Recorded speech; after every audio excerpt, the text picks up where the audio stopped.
There is a critical investment distinction between losing money and having investments that are worth less when markets go down.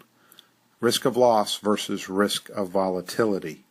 You have three people that each have $1 million and want to generate a positive return in cash flow and do not need a return of their capital for 10 years. The first has a business that sells salads. The second owns a building that is residential real estate.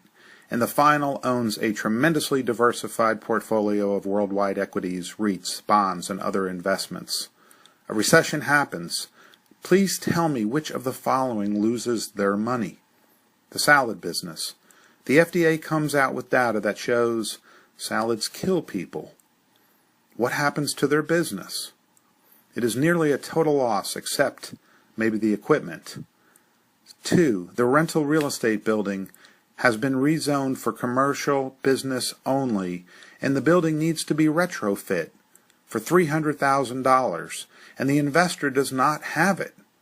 People that own similar buildings say they have offices for rent, and due to the recession, people are not renting. The final person owns and loans to thousands of companies and governments around the world, also known as investing. During the recession and the market panic, the equities and REITs go down in value. The final person continues to receive interest and dividends, but the value of their assets are worth $200,000 less than they were just a year ago. So now which one has irrevocably lost money? I would argue only the first two have lost money, although the third's investments are currently valued less than last year. As long as the world markets do not go bankrupt, it is a temporary state of affairs.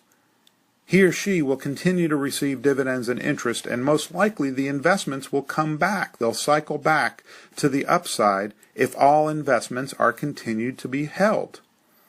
Actually, it may be an opportunity for the investor to rebalance some of the bonds, sell them, and buy more equities, and when the market roars back, it will be even more profitable. So remember, volatility cuts both ways, up and down. So please do not use the phrase, "I lost money" in the market, and replace that with the current value of my investments are worth less, but as long as the world markets recover, so will my investments. Of course, that's only if you're diversified and only if you hold on. One could argue that if the third needs the money, then a loss would be realized, but we recommend only putting a percentage of investments that you do not need for 7 to 10 years in risk assets that have great volatility. Another correction will come, and it's very difficult to time when that will happen. Asset allocation and diversification and sticking with your plan are the keys to enjoying the recovery after the correction. Active mutual fund managers may have to sell in a market downturn to pay off investors, or they themselves may panic. So investing in index-based funds and ETFs gives us control.